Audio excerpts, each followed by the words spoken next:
સંપત્તિની લાલચમાં ભૂલાયા સંબંધો. નમસ્કાર, હું છું પીનલ. સ્વાગત છે આપનું કરંટ ટોપિકમાં. અને રાજકોટમાં સંપત્તિ માટે વૃદ્ધ દંપતીને હેરાન કરવાનો જે કિસ્સો સામે આવ્યો છે તે ક્યાંક ભારત દેશમાં હજી પણ સંસ્કૃતિને લઈને આપણે ચાલતા જોવા મળીએ છીએ. હજી પણ એક જે પરિવારમાં રહેવાની જે વ્યવસ્થા છે તે ક્યાંક ગોઠવાયેલી છે. આવી બાબતોને ખોટી સાબિત કરે તેવા પ્રકારનો કિસ્સો સામે આવ્યો છે. આપણામાંથી કેટલા બધા એવા લોકો હશે કે જે લોકો આજે પણ પોતાના દાદા દાદી અને કહીશ કે નાના નાની એવા લોકોને સાથે લઈને ચાલતા હશે, પણ આજે આવો એક કિસ્સો સામે આવી રહ્યો છે કે જેમાં વિધવા પુત્ર વધુ પૌત્રીઓનું કારસ્તાન સામે આવ્યું છે કે જેમાં સંપત્તિ માટે વૃદ્ધ દંપતીને પરેશાન કરવા માટે તમામ હદો વટાવી દેવામાં આવી છે. સંપત્તિ, પૈસા, તેની માટે થતા ઝઘડાઓ હવે ભારત દેશમાં નવા નથી. ઘણા કાયદાઓ છે, પણ ક્યાંક માતા પિતા સામે ન આવે તો ક્યાંક એમની લાગણીઓ, એમનો પ્રેમ પણ એમની સંતાનોની માટે એટલું હોય કે ક્યાંક એ લોકો સહન કરતા જોવા મળે છે. પરંતુ સંપત્તિ માટે તમામ હદો વટાવી દેવી, પોતાના જ માતા પિતાને માનસિક રીતે, શારીરિક રીતે હેરાન કરવું, ભારત દેશમાં જ્યારે આ પ્રકારની ઘટના સામે આવે ત્યારે ચોક્કસથી આપણને ખૂબ દુઃખ થાય. અને એની સાથે સાથે આજે આપણને એવું લાગે કે આજની જનરેશન પણ આપણે સવાલો ઊભા કરીએ છીએ, પણ શું પહેલાની જનરેશનમાં પણ આવું આપણને જોવા નથી મળી રહ્યું?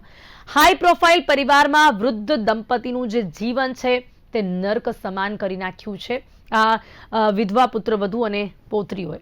અત્યાચાર, ધમકી અહીંયા પૂરતું સીમિત નથી, જાનથી મારી દેવાની ધમકીની સાથે સાથે એવો પ્રયાસ પણ કરવામાં આવ્યો છે.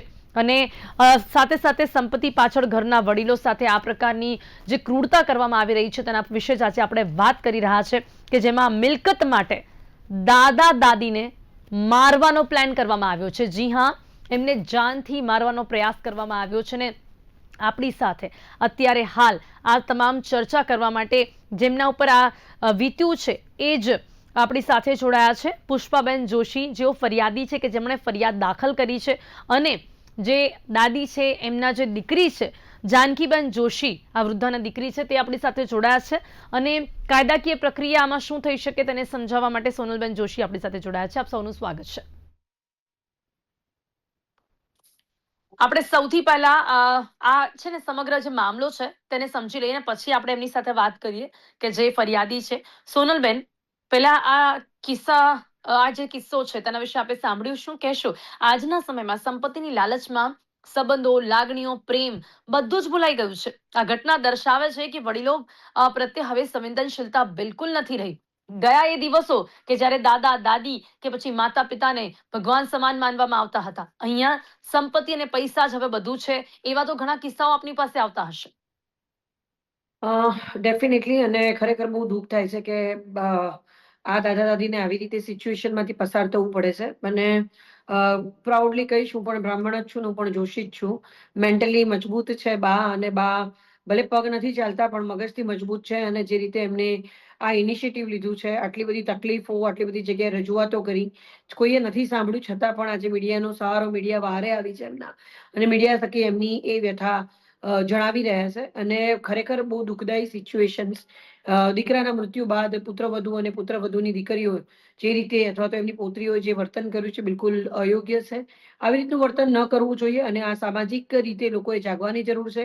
ખાસ કરીને જે વૃદ્ધો છે, પોતાની આખી જિંદગી પોતાના બાળકો માટે મિલકત બનાવવાની અંદર આખી જિંદગી વાપરી કાઢતા હોય છે. અને જ્યારે એ જ બાળકો રૂપિયા માટે અને પૈસા માટે, મકાન માટે, આજે ખાસ કરીને બંગલા માટે જે રીતે આ દાદા દાદી જોડે જે વર્તન થઈ રહ્યું છે, અને એ બિલકુલ અયોગ્ય છે. અને હવે એક કાયદો ગવર્મેન્ટે ઇનિશિયેટિવ કરવો પડશે કે ભાઈ ગમે તે થાય, જ્યારે વૃદ્ધ માતા પિતા મરે ત્યારે સરખે ભાગે અથવા તો જે સેવા કરે એના ભાગે આ મિલકત જવી જોઈએ. આવી એક વ્યવસ્થા થવી જોઈએ. જો એ નહીં થાય તો ઘણો પ્રોબ્લેમ થઈ શકશે. અને આમની ફરિયાદ પણ થઈ છે, બધું પણ થયું છે. આ સ્વપાર્જિત મિલકત છે, અને સ્વપાર્જિત ઘરની અંદર એ લોકોને આવી રીતે કોઈને હેરાન કર્યા વગર ઘર ખાલી કરીને બીજે જવું જોઈએ. દાદાએ ગઈકાલે પણ એક અન્ય ડિબેટમાં સાથે હતા ત્યારે કીધું હતું કે અમને એમનો ભાગ આપવામાં કોઈ પ્રોબ્લેમ નથી, ખાલી અહીંથી જતા રહે. જ્યારે એ લોકો મેન્ટલી ટોર્ચર થાય છે કે એમની પ્રેઝન્સથી, તો એમની જિંદગી વધારે ઇમ્પોર્ટન્ટ છે. આ અમૂલ્ય જીવન એમના માટે છે, તો એમને જગ્યા ખાલી કરી દેવી જોઈએ માનવતાની દ્રષ્ટિએ, એવું મારું માનવું છે.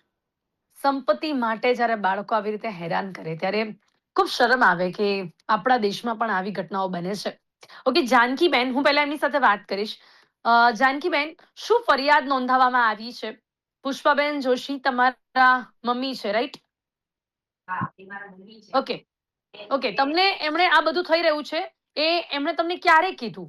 અને શું શું એમની સાથે કરવામાં આવે છે? કેવા પ્રકારના અત્યાચારો કરવામાં આવે છે? આ 2 વર્ષ પહેલા મારો ભાઈ ઓફ થઈ ગયો માર્ચમાં. ત્યારથી એપ્રિલથી એને આ બધું મારા મમ્મી પપ્પાને શારીરિક અને માનસિક હેરાન કરવાનું ચાલુ કરી દીધું. અને આ રીતે ધાક ધમકી અને મારા મમ્મી પપ્પાને ડરાવતા ત્યારે હું અમદાવાદ સાસરે છું. અને મારા મમ્મી પપ્પાની હું એકને એક દીકરી છું. હવે એકની એક દીકરી છું, તો એ જયારે કોલ કરે તો મારે એની મદદ માટે આવવું જ પડે. એટલે મારા મમ્મીને વારંવાર આ 2 વર્ષમાં મને દર મહિને એને 2-3 વાર ફોન કરવો પડે છે કે તું અહીંયા આવી જા, અમને બીક લાગે છે, ડર લાગે છે, મારે મરવાની એને ધમકી છે. એના ઘરમાં જે એની મહેનતનું ઘર છે એ ઘરમાં બી એને આ ધાક ધમકી આપવામાં આવે છે. જાનકીબેન, કેટલા સમયથી બા એમની જોડે રહે છે? જાનકીબેન, કેટલા સમયથી બા અને આ બધા જ લોકો એક સાથે રહે છે? 25 વર્ષથી એ લોકો સાથે રહે છે. પણ આ મારા મોટો ભાઈ જે ઓફ થઈ ગયો એ પછીથી 2 વર્ષથી મારા મમ્મી પપ્પાને ધાક ધમકી હેરાન કરવાનું ચાલુ કર્યું છે. જાનકીબેન, જ્યારે તમારો ભાઈ હતો ત્યારે કેવા સંબંધો હતા? ત્યારે બહુ સારા સંબંધો હતા. ત્યારે આવું ક્યારેય આ તકલીફ પડી જ નથી આ ટાઈપની. ઓકે, પુષ્પાબેન, મારો અવાજ સાંભળી શકે છે? હા, સાંભળી શકું. પુષ્પાબેન, જ્યારે તમારો દીકરો હતો ત્યારે કેવા સંબંધો હતા? ત્યારે બધું જ સારું હતું અને ત્યારબાદ તમારી ઉપર કેવા પ્રકારના અત્યાચારોની શરૂઆત થઈ? શું કરવામાં આવે છે? મારો દીકરો જયારે હતો ત્યારે 25 વર્ષથી મારી સાથે જ રહે છે. ત્યારે કાંઈ તો એકેય જાતની તકલીફ નહોતી. આ ત્યાર પછી જયારે ગુજરી ગયો ને ત્યાર પછી એને ચાલુ કર્યું છે અમને માનસિક અને શારીરિક ત્રાસ દેવામાં આવે છે. અને એની 2 દીકરીઓ અને અમને ડરાવે છે, બોલાચાલી કરે છે, ગાળો દે છે. અને ડર ને ધમકી આપી હોય જ્યારે એકલા ઘરે હોય ને ત્યારે જ આ કરે છે. તમારી પોત્રીઓ પણ તમને ગાળો આપે છે ને તમને ધમકી આપે છે? તને આપે છે. ઓકે, પોત્રીઓ કેટલા દાદાને વર્ષની જાનકીબેન, કેટલા વર્ષની હશે એમની પોત્રીઓ? એક છે એ 25 યર્સ છે અને નાની છે ભાવ્યા એ 22 યર્સ. 22 યર્સ. તો આ પુષ્પાબેન, પહેલા જ્યારે તમારો દીકરો હતો ત્યારે પણ તમારા પોત્રીઓની સાથે તમારા સંબંધો કેવા હતા? સારા હતા. દીકરીઓ મારી સાથે જ રહેતી હતી. આમ ભાઈ ઓફ થઈ ગયો ને ત્યાર પછી ઉપર સુવા માંડી ને ત્યારે એને એટલું ઝેર ભરી દીધું બે દીકરીઓને ને આ બસ ઘરની પ્રોપર્ટી આ બંગામાંથી બહાર આપો ને તમને ઉપર એને હેરાન કરી નાખી. એટલે અમે ઉપરથી ખાલી કરી દઈએ ને અમને જ્યાં એને વ્યવસ્થા કરી દીધી છે અમારું બીજું ઘર છે ત્યાં. તમારા ત્યાં જાય. દીકરાની મૃત્યુ પછીથી તમારી જે પુત્રવધુ છે એને કઈ રીતે શરૂઆત કરી? અને હું જાણવા માંગીશ કે કઈ કઈ રીતે તમને હેરાન કરવામાં આવે છે? દાદા પણ છે, તમને બંનેને કેવી રીતે હેરાન કરવામાં આવે છે? અને સાથે સાથે એવું પણ જાણવા મળ્યું છે કે તમને જાનથી મારી નાખવાની તૈયારી પણ હતી. જી પુષ્પાબેન. ભૂતકાળમાં છે ને ગેસ લીકેજ કરી મારી નાખશું, પછી કેરોસીન તેલ ઢોળીને પાણી ઢોળીને મારી નાખવામાં જેવી ધમકી આપે, મારી નાખશું એમ. અને આ પ્રોપર્ટી મને આપી દો તો અમે ચાલ્યા જશું, નહીતર અમને અચ્છા, તમને એવું કરીને હેરાન કરશું. શું માંગણી છે એમની? જાનકીબેન, એ લોકોની માંગણી શું છે? એક માંગણી છે કે અમને આ મકાનમાં અમને ભાગ આપી દો તો અમે ચાલ્યા જશું, નહીતર અમને એવું કરીને તમને હેરાન કરશું. ઓકે, એટલે એમને ઘરમાં ભાગ જોઈએ છે. જાનકીબેન, અમે રાઈટ આજ કહી રહ્યા છે પુષ્પાબેન? ઓકે, તો સોનલબેન, હવે આમાં નિવેડો શું હોઈ શકે કે જો અચાનક જ એમણે હવે ભાગ જોઈએ છે એટલે એમને કદાચ સાથે નથી રહેવું અને એટલા માટે આ બધું કરી રહ્યા છે, તો આપણા ત્યાં જે છે કે માતા પિતા જે હોય એમની સંપત્તિ એમના દીકરાને મળે. હવે કાયદાકીય રીતે દીકરાની જો મૃત્યુ થઈ જાય છે તો જે સંપત્તિ છે એ પુત્રવધુ અને પૌત્રીઓની પાસે જ જાય છે, સોનલબેન? ડેફિનેટલી આમાં એવું છે કે બાને 3 બાળકો છે, 2 ભાઈઓ છે અને એક બેન છે, જાનકીબેન છે. અને આ દાદાની સ્વપાર્જિત પોતે ઊભું કરેલું મકાન છે. અને આ મકાનમાં એ દાદા જીવે ત્યાં સુધી એને વેચી શકે છે અને એ ઈચ્છે એ લોકોને એ સરખા ભાગે આપી શકે છે. એટલે અને બીજું કે આની અંદર દાદા જો નથી ઈચ્છતા કે મારે આ 3માંથી કોઈને નથી આપવું તો એ આ મિલકત વેચી મારી શકે છે.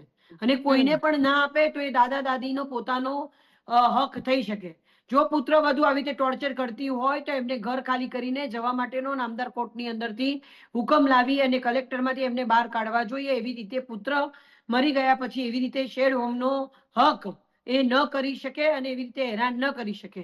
અને બધા જ એડલ્ટ થઈ ગયા છે, બંને દીકરીઓ પણ એડલ્ટ છે, એમને બહાર નીકળવું જોઈએ. અને દાદા દાદી જ્યારે એક્સપાયર્ડ થઈ જાય અને દાદા દાદી ઈચ્છે અને બિનવસિયતી જો એ ગુજરી જાય છે તો એમના 3 સરખા ભાગ, આ દીકરી જાનકીબેનને અને 2 બાળકોને સરખો ભાગ મળે. પરંતુ આ મિલકતને લઈને જો ઇસ્યુ થતો હોય તો અત્યારે જ આ મિલકતને જો દાદા દાદી વેચવા માંગતા હોય તો વેચીને જ સરખો ભાગ કરી દેવો જોઈએ, એવું મારું માનવું છે. અને દાદા દાદી નથી ઈચ્છતા તો એમને પેલા લોકોએ ખાલી કરીને બીજે જવું જોઈએ. બા દાદા એક્સપાયર થાય પછી જેને આપવું છે એને આપી શકે. પોતાની વસાયેલી મિલકત માટે એ પોતે જિમ્મેદાર છે. અગર એમનો બાળક અને એમનો એ લોકો હેરાન કરતા હોય, એમના પુત્ર વધુ સોનલબેન, આપને એ ખ્યાલ છે કે આ જે ઘર છે દાદાએ જ બનાવ્યું છે, ક્યાંક એમનો જે પુત્ર હતો, શું એણે પણ એનો બી કઈ ફાળો હતો આમાં? ના, મને જેટલો ખ્યાલ છે એટલો કે આ દાદાએ જ બનાવેલું છે. દાદાની પોતાની ઇન્કમ માંથી જ બનેલું મકાન છે. બરોબર જાનકીબેન ને? જાનકીબેન પાસેથી જાણી લઈએ આપણે. જાનકીબેન, આ જે ઘર છે એ કોના નામે છે, કોણે બનાવ્યું છે? એ મારા પપ્પાના નામનું જ છે અને એણે જે મહેનતથી ઊભું કરેલું છે, મારા મમ્મી પપ્પા જે છે. ઓકે અને એ બધા પુરાવા બી છે અમારી. ઓકે, હવે પુષ્પાબેન, તમારી શું ઈચ્છા છે?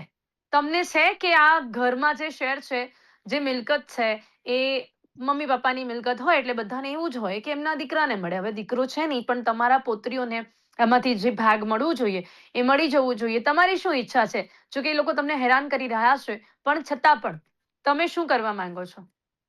હેરાન કરે છે એટલે પછી તો ઈચ્છા ન થાય અને જેમ જેમ ગાળો બોલે આ તે બધું કરે તો પછી અમને કેમ દેવાની ઈચ્છા થાય? એટલે તોય તૈયાર તો હતા અમે, પણ કીધું શાંતિ રાખો તો થાય. મારો દીકરો ગુજરી ગયો પછી 1 મહિનો એને શાંતિ 1 વર્ષ રાખવું તો જોઈએ ને. એ નથી રાખી એને શાંતિ. 1 મહિના તમારા દીકરાની મૃત્યુ થઈ એ પછી તરત જ આ બધું શરૂ થઈ ગયું, 1 મહિનો પણ નથી થયો? આ ત્યાં શરૂ થઈ ગયું બધું. ઓકે, અત્યારે એ લોકો ક્યાં છે? ઉપર અત્યારે આ ઘરના. ઉપર રહે છે.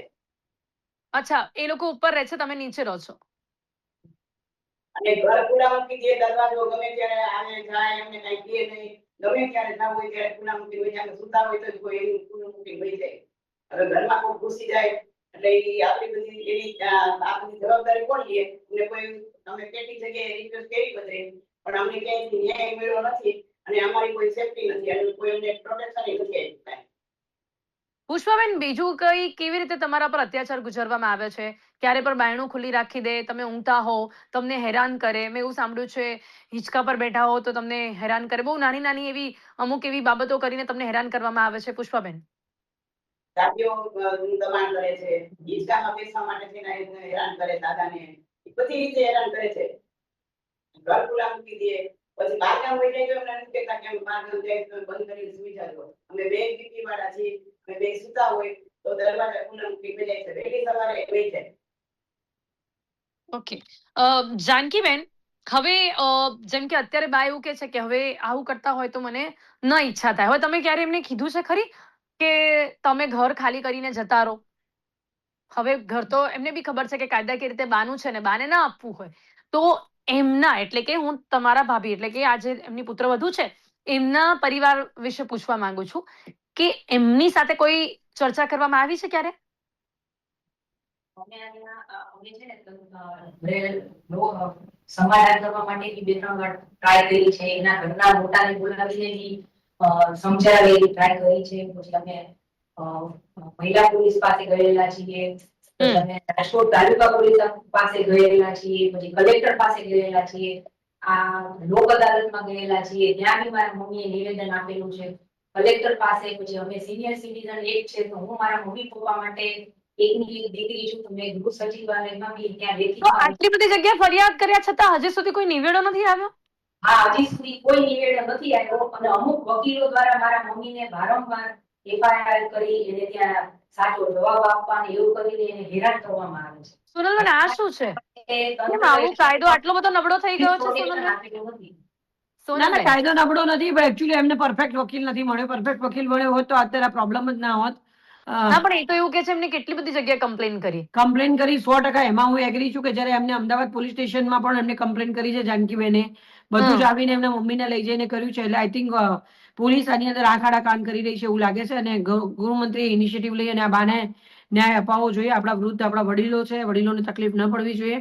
અને જાનકીબેન, તમે મારો નંબર લઈ શકો છો. તમે એમના માધ્યમથી નંબર લઈ અને મને ફોન કરજો. હું તમને સોનલબેન, પણ મને બહુ ગાઈડલાઈન જ આપીશ. દુઃખ સાથે આવું કહેવું પડે કે આટલી સામાન્ય બાબત બધું જ ચોખ્ખું દેખાતું હોય, બાનું ઘર છે અને પુત્રવધુ એમને હેરાન કરે છે, બધા પ્રૂફ છે, એવિડન્સ છે, અને એમાં પણ આપણે ગૃહમંત્રીની સંડોવણીની જરૂરિયાત પડે. એ જ્યારે પોલીસ કામ દખલગીરી નથી કરશે કરતી ને ત્યારે પિનલ. આમાં કંઈક પિનલ, અગર થશે. પોલીસ કામ નથી કરતી, તકલીફ ત્યાં છે એમને. અને કલેક્ટરમાં અરજી કરી છે. કલેક્ટર બી હંમેશા સેન્સિટાઇઝ થઈ અને હંમેશા વૃદ્ધોનું જ સાંભળતા હોય છે. પણ ઇનિશિયેટિવ તાત્કાલિક ધોરણે નિર્ણય લેવો પડે. અને પોલીસ આની અંદર કંઈ કરી ન શકે, કારણ કે સિવિલ મેટર છે. એટલે એવું કહેતા હશે કે સિવિલ મેટર પ્રમાણે તમે જાઓ. પણ આની અંદર એ લોકોએ ફરિયાદ કરી છે બા લોકોની સામે. બાને હેરાન થવું પડે છે. એમાં બાના અરજીઓ, બાની એ લોકોએ વિરુદ્ધમાં પણ શું અરજીઓ ફરિયાદ કરી છે. કરી છે બાની સામે? ડોમેસ્ટિક વાયલન્સ કરી છે કદાચ. જાનકીબેન, એ લોકોએ પણ બાની સામે ફરિયાદ કરી છે? હા, કરી છે. શું ફરિયાદ છે? ડોમેસ્ટિક વાયોલન્સમાં આ ગાળો આપી અને ધાક ધમકી અને ડરાવવાની કરેલી છે. અચ્છા, એટલે એ લોકોએ સામે ફરિયાદ કરી છે આવી. એ કાયદાકીય રીતે રમત રમે છે. બા તો ચાલી બી નથી શકતા. બા ક્યાંય જતા પણ નથી. ઘરમાં એમના જ ઘરમાં છે. આ તો ચોરી ઉપર છે, સીના ચોરી. એમના જ ઘરમાં રહેવું ને એમને ટોર્ચર કરવા અને ખોટી રીતે માથાકૂટો કરવી, એટલે બિલકુલ અમાનવીય છે. કોર્ટ બી આને ગ્રાહ્ય નહીં રાખે. અને કોર્ટમાં પણ હું તો એવું માનું, પુત્રવધુ જોડે ભરણ પોષણ માંગવાનું ચાલુ કરો અને અરજી નાખો કોર્ટની અંદર કે ભાઈ અમારી રીતે આવી આવું રીતે છે, શક્ય તમને છે સોનલબેન? કમ્ફર્ટેબલ. આવું શક્ય હા, છે કરી પુત્રવધુ શકે. અગર પાસેથી એમને ભરણ ભાગ પોષણ લેવો છે માંગી તો એ બી શકાય? શક્ય છે. હા, 100%. આ લોકો બિચારા વૃદ્ધ છે, ચાલી શકતા નથી. આ દીકરી અમદાવાદમાં રહે છે, જાનકીબેન. એ આવી નથી શકતા, જઈ નથી શકતા. એનો ફાયદો ઉઠાવે છે. જે બીજો ભાઈ છે, ડરે છે, એને ખોટા કેસમાં ભરાઈ ના દે. એટલે એ બિચારો ટિફિન લાઈન અંદર રૂમની અંદર એમના મા બાપનું સેવા કરે છે. એટલે સેજ હજી પણ એક એને ભાઈ છે નોકરી. એમને, હા, સોનલબેન. છે. ઓકે, તો જાનકીબેન, તમારો જે બીજો ભાઈ છે એ આમાં કઈ નથી કરી શકતો? ડરાવે ને પિનલ, ખોટા કેસમાં ભરાવા. અચ્છા, ઓકે. હવે પુષ્પાબેન, દાદા શું કે છે? એમની શું ઈચ્છા છે? શું કરવું જોઈએ આમાં?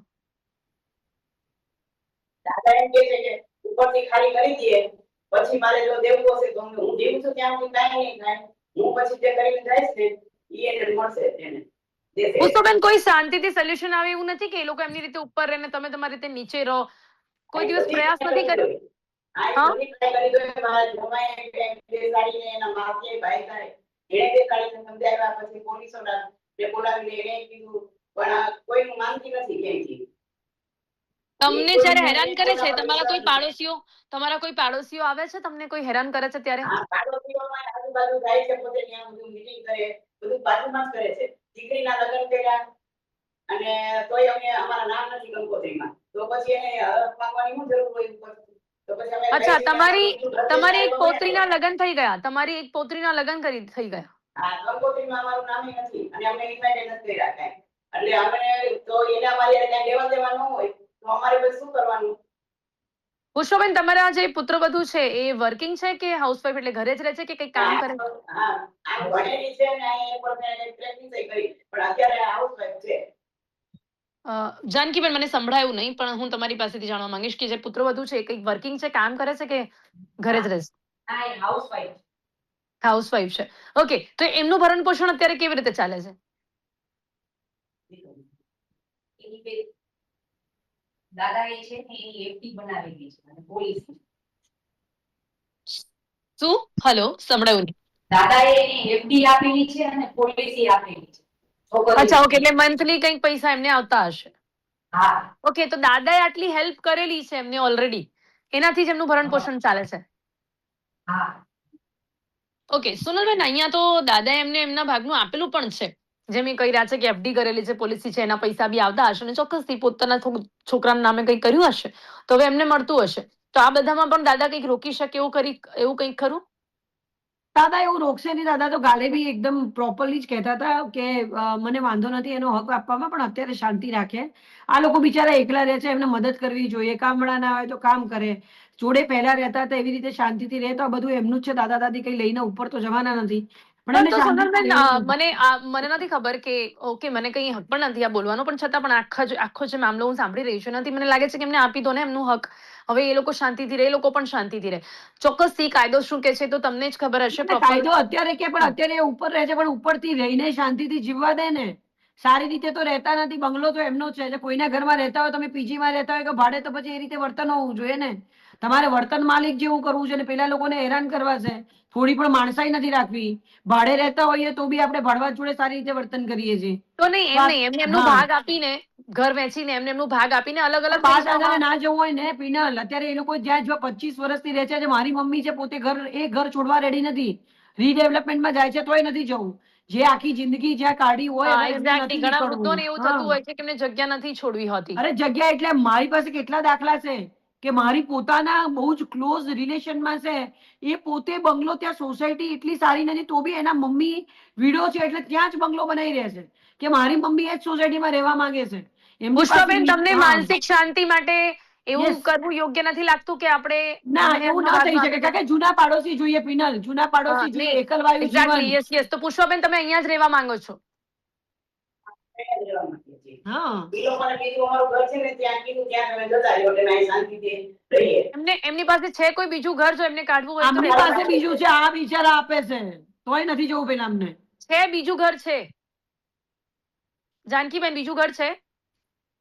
હા, એ બીજું ઘર છે એટલે મમ્મી પપ્પાએ કીધું ત્યાં રહેવા જતા રહ્યો ને અમને અહીંયા જે એ લોકોની જે મારા મમ્મી પપ્પાની બાકીની જિંદગી હવે છે તો આ 2 વર્ષથી હેરાન થાય છે તો હમ ન્યાયમાં માટે ગયા છે તો ન્યાય નથી મળતો તો અહીંયા એને શાંતિથી જે 25 વર્ષથી રહે છે ત્યાં એને ફાવે બધું તો એને શાંતિથી રહેવા દેવાનું. એ મારી તો એ લોકો મીડિયા ના દ્વારા પાડે વિનંતી છે? છે કે એ લોકો ના પાડે છે બીજા ઘરમાં જવાની? હા, એ લોકો ના પાડે છે, બીજે નથી જવું.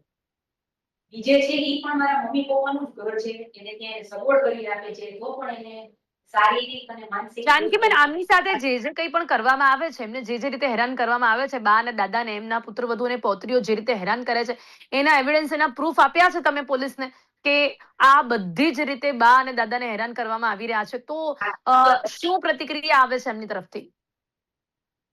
તો વધારે હેરાન કરે, બીજે દિવસે વધારે હેરાન. નહીં, નહીં, પોલીસ તરફથી લોક અદાલતમાં આ બધે તમે પ્રૂફ તો આપ્યા જ હશે કે દાદા દાદી કેવી રીતે હેરાન થઈ રહ્યા છે, તો એ લોકો શું રિસ્પોન્ડ કરતા હોય છે? કોઈ રિસ્પોન્સ નથી આપતા. સોનલબેન, આ મને બિલકુલ સમજાઈ નથી રહ્યું કે પોલીસ આટલી નિર્દય હશે કે પછી એમને એવું લાગતું હશે કે બીજા ઘણા બધા અત્યારે તો મોટા મોટા મુદ્દાઓ છે, આ ક્યાં ઘરના ઝઘડાઓ સોલ્વ કરવા બેસીએ. આ અને ગંભીરતાથી લેવું જોઈએ, પણ આ મને હજી વિશ્વાસ નથી થઈ રહ્યો કે બધા પ્રૂફ્સ હોય અને પોલીસ કંઈ જ ના બોલે. પોલીસે એક્શન લેવા જોઈએ. અગર એમને દાદા દાદીને જો થ્રેટન લાગતું હોય તો એ લોકોને રિમૂવ કરવા જોઈએ. ઇવન સોળે શાંતિ ભંગના એમની વિરુદ્ધમાં પગલા લેવા જોઈએ. પેલા બેને મિસયુઝ કર્યો છે. 25 વર્ષના લગ્ન જીવનમાં ક્યારે પણ ડોમેસ્ટિક વાયલન્સની ફરિયાદ નથી નોંધાઈ. તો એ ફરિયાદ રદ કરવા માટે આમના વકીલને નમ્ર વિનંતી કરું છું કે ડિસ્ચાર્જની અરજી મૂકે. આ સિનિયર સિટીઝન છે, જઈ નહીં શકે. આ બધી જ વસ્તુઓ ઇનિશિયેટિવ લેવી છે. પોલીસે ઉપરથી મદદ કરવી જોઈએ બા દાદાને. હું તો એવું કહું કે અગર બા દાદાની મિલકત છે, એમને જે કરવું એ કરવાનો એમને હક છે. એ પોતાની મિલકત બીજે આપવા માટે બી તૈયાર છે અને ખાલી એવું ઈચ્છે છે નાના બાળક જેવા હોય કે એમ તમે અહીંયા ના રહો તો એમને ઘર ખાલી કરી દેવું જોઈએ. એમને રહેવાનો કોઈ અધિકાર નથી. આવી રીતે આ ઉંમરવાળા લોકોને હેરાન કરવા એ બિલકુલ પાપ છે. અને જો પોલીસવાળા જો હેલ્પ ન કરી શકતા હોય તો પોલીસવાળા માટે પણ આ શરમની ઘટના કહી શકાય કે જ્યારે બા દાદાને આવી રીતે પાડવાની, ગેસ ચાલુ મૂકી દે, કચરો નાખે, ટોર્ચરિંગ કરવા માટેના ઘણા નિયમો છે. અને ટોર્ચર કરતા હોય જતા આવતા એક જ ઘરમાં અંદરથી સીડી છે ને આવી રીતે દરવાજા ખુલ્લા મૂકે. આ તો ઠીક છે કે આ લોકો સારા છે, આટલું બધું કરી રહ્યા છે, બાકી ઘરનો દરવાજો જ બંધ કરી દેવો જોઈએ. આ ઘર તમારું છે, તમે કોઈ પણ વ્યક્તિને ના પાડી શકો. પોલીસ લઈને આવો કે તમારો સામાન આપી દઈશું, બંધ કરી દો ઘર. ઘર પણ બંધ કરી પોલીસ દો. એમને સપોર્ટ નથી કરી રહી સોનલબેન. તકલીફ કદાચ ત્યાં પોલીસ છે. ના કરી શકી હોય તો પોલીસની વિરુદ્ધમાં એક્શન લેવા જોઈએ. ગવર્મેન્ટે એની ઉપર ઇનિશિયેટિવ લઈ જાનકીબેન, પોલીસ તમને લેવું જોઈએ. સપોર્ટ નથી કરી રહી? નથી કરી રહી ને તમે હું ક્યાં અમદાવાદ ફરિયાદ ક્યાં દાખલ કરી છે અને ક્યાંની પ્રોટેક્શન પોલીસ છે? આપવું જોઈએ. ક્યાંની પોલીસ છે જે સપોર્ટ નથી કરી રહી એ પણ કહો અહીંયા. મહિલા પોલીસ. મહિલા પોલીસ નથી સપોર્ટ કરી રહી ત્યાંની? મહિલા રાજકોટની પોલીસ કે અમદાવાદની? જી યસ, એક્ઝેક્ટલી. ક્યાંની? મહિલા પોલીસ, પોલીસ પછી કલેક્ટર અને આ એને પોલીસ પ્રોટેક્શન જે આપવાનું એ બી નથી મળ્યું. અને અમે ગૃહ રાજકોટ કે સચિવને અમદાવાદ બેન? હા, જાનકીબેન, રાજકોટ કે અમદાવાદ ક્યાં દાખલ કરી છે ફરિયાદ? હા, રાજકોટમાં કે અમદાવાદમાં? રાજકોટમાં. અમે રાજકોટમાં જ રાજકોટ મહિલા પોલીસ, રાજકોટ તાલુકા પોલીસ, પછી Rajkot commissioner, Rajkot SP, collector અને સિનિયર સિટીઝન એક્ટ માટે અમે ગાંધીનગરમાં ઓનલાઈન લેખિત અરજી આપેલી છે, પણ ક્યાંયથી મારા મમ્મી પપ્પાને સપોર્ટ કે ન્યાય મળ્યો નથી. એટલે અહીંયા પણ અમે અમારા ઘરે હું જ્યારે અમદાવાદ હોઉં ત્યારે રાજકોટ એને અમે પોલીસ પ્રોટેક્શન માંગ્યું છે, પણ હજી સુધી 2 વર્ષથી આપ્યું નથી. બરાબર, મહિલા પોલીસ પણ આવું કરી શકે? મને હજી પણ આ બહુ મોટો પ્રશ્ન એવું લાગે લાગે છે ના એક્શન લેવા જ જોઈએ. આ ના ચાલે, એ લોકોના વિરુદ્ધમાં પગલા લો, એ લોકોને સસ્પેન્ડ કર્યા કરતા ડિસમિસ કરી નાખો. જો અગર આ ઉંમરવાળા લોકોને આવી રીતે હેરાન કરતા હોય, સામે જઈને ઉપરથી એમની ઘરેથી અરજી લેવી જોઈએ, ઘરે નિવેદન લેવું જોઈએ, એના બદલે આવી રીતે આ બધી જગ્યાએ ગયા પણ છે બિચારા જવાબ આપવા નહીં બધા માટે. બેન, તમે એવું હોય તો મારો નંબર લઈને મને ફોન કરો, તમને ગાઈડ કરું. ત્યાંથી લોકલ કોઈ વકીલ બી મળી જશે તમને. સરકારી વકીલો પણ છે જે લોકો તમને મદદ કરી દેશે. તમે તમારી રીતે ત્યાં એક્શન લો અને તમને હેલ્પ અમે થઈ જશે. સોનલબેન, આમાં કાયદાકીય રીતે તો આપણે જો છેલ્લે કાયદાકીય રીતે વાત કરીએ તો ક્યાંક ને ક્યાંક તો બાની સંપત્તિ છે, બા ઈચ્છે એ કરી શકે છે, બા દાદા એમને ઈચ્છે તો એમને કાઢી શકે છે. કાઢીને નીકળી જ જવું જોઈએ. આવી રીતે હેરાન ના કરે. આ તો અને અત્યારે તો કોર્ટો, દરેક કોર્ટો, ઇવન સિવિલ કોર્ટો બી બહુ ફર્મ છે. ઇવન કલેક્ટર જ નિર્ણય આપી દે છે, કારણ કે કલેક્ટર પોતે જોતા હોય છે કે સિનિયર સિટીઝનને તકલીફ ન પડે. આવી પણ આમાં હજારો આપણને અરજીઓ દુઃખ અમને સાથે જાય. કહેવું પડે કે હજી સુધી તો કોઈ રિસ્પોન્ડ આવ્યો નથી. પોલીસે નથી કર્યો, બહુ ખરાબ છે. જ્યારે પોલીસમાં જ્યારે કોઈ આવું વ્યક્તિ કહેતું હોય તો એમની જામીન લેવા જોઈએ, એમના વિરુદ્ધમાં પગલા તો લેવા જોઈએ. ઓકે બા, હું તમને હવે પૂછવા માંગીશ. બા, મારો અવાજ આવી રહ્યો છે તમને? બા, તમે હવે અત્યારે શું ઈચ્છો છો? કે એ લોકો સોલ્યુશન લાવીને સુધરીને તમારી સાથે રહે? જો પોલીસના ડરથી, બીકથી એ લોકો ઈચ્છે કે ના આપણે સાથે રહીશું, તો એ લોકો રહેવા માટે અમારે તૈયાર હોય તો તમે તૈયાર છો? કે પછી હવે તમારે એમને કાઢી મૂકવા છે? કે પછી ત્રીજું ઓપ્શન કે હા, સંપત્તિમાંથી ભાગ લઈને એ લોકો અલગ થઈ જાય? તમે શું ઈચ્છો છો બા? અને અમને હવે એના પર વિશ્વાસ નથી જરાય. બાજુ અમે જ્યાં કહીએ છીએ ત્યાં અમારા ઘરે જાય અને અહીંથી ઉપરથી ખાલી કરી દે અને અમને શાંતિથી જીવવા દે. અમારા જીવી જે જેટલા વર્ષ અમને શાંતિ આપે. ના, એટલે તમે શું ઈચ્છો છો? કે એ લોકો અહીંયાથી જતા રહે? હા. ઓકે, એટલે હવે બાની એ જ ઈચ્છા. પણ બા, તમારા પછી આ મિલકત કોની થાય? એમની જ થશે? નક્કી કરશે. શું? એ બધું દાદાનું છે, દાદા નક્કી કરશે. ઓકે, એટલે એ પછી જોઈ જશે, પણ અત્યારે એ લોકો અહીંયાથી નીકળી જાય એવી તમારી ઈચ્છા હશે? હા. ઓકે, જાનકીબેન, તમે કોઈ વાત કરી રહ્યા છો? કોઈ પણ લાઈક એડવોકેટ સાથે તમે સંપર્ક કર્યો છે? કેમ કે બહુ ઈઝી છે આ કેસ, બહુ કંઈ જટિલ નથી. કોઈ પણ એડવોકેટને તમે કહેશો તો એમની સંપત્તિના લીધે કદાચ, સોનલબેન, કદાચ જેટલું હું સમજી રહી છું, બહુ ઈઝી છે એમને એમની સંપત્તિ માટે લડવું. જાનકીબેન, કોઈ એડવોકેટ સાથે વાત કરી છે? આ કરી છે, પણ કોઈ જગ્યાએથી છે ને આ 2 વર્ષથી બધું પ્રયાસ કરું છું, પણ આ મમ્મી પપ્પા હેરાન થાય છે, પણ કોઈ જગ્યાએથી કોઈ કામ ઝડપથી થતું નથી. અને આ ઓકે, લોકો ઓકે. વધારે ને વધારે હેરાન થાય છે એના લીધે. Okay, okay, okay. તો આપણે સમય આપણી પાસે ઓછો છે એટલે ચર્ચાને અહીંયા સમાપ્ત કરવી પડશે. પણ હું ઇન ધી એન્ડ કહીશ કે જાનકીબેન, તમે સોનલબેનનો સંપર્ક કરી શકો છો. આ પછી પણ જો નંબર હોય તો તમે ફોન કરીને, કારણ કે અમારી ટીમે તમને કોલ કર્યો હતો, તો અમારી ટીમ પાસેથી તમે સોનલબેનનો નંબર લઈ શકો છો અને પછી ત્યાં કોઈ એડવોકેટ સાથે વાત કરીને શું કરવું આગળ, શું નહીં. ને સોનલબેન પણ ચોક્કસપણે તમને આમાં ગાઈડલાઇન્સ આપશે કે શું કરવું છે અને શું નહીં. અને ખુદ દુઃખ સાથે એ પણ કહેવું પડે છે કે ત્યાંની પોલીસ કેમ આ તપાસ નથી કરી રહી. તેના માટે પણ અમારી ટીમની જો તમારે મદદ લેવી હોય તો પણ તમે સંપર્ક કરજો અને બાને ન્યાય અપાવજો. સમય અહીંયા સમાપ્ત થાય છે. આપ સૌ અમારી સાથે ચર્ચામાં જોડાયા તે બદલ આપનો ખૂબ ખૂબ આભાર. તો સંપત્તિની લાલચમાં સંબંધો ભૂલાઈ રહ્યા છે અને ક્યાંક મને દુઃખ એવું પણ થાય છે કે પુત્રવધુ પણ એક મહિલા છે, પુત્રીઓ પણ મહિલા છે, અને છતાં પણ એ લોકો બા દાદાની સાથે આ પ્રકારનું કૃત્ય કરી રહ્યા છે. પણ કાયદાકીય લડત પણ એમને આપવી પડશે અને ચોક્કસથી બધા સાથે મળીને એમને ન્યાય અપાવવા માટે પ્રયત્ન કરશે. કરંટ ટોપિકમાં અત્યારે બસ આટલું જ. ફરીથી મળીશું નવા વિષયની સાથે. ત્યાં સુધી રજા આપશો. નમસ્કાર.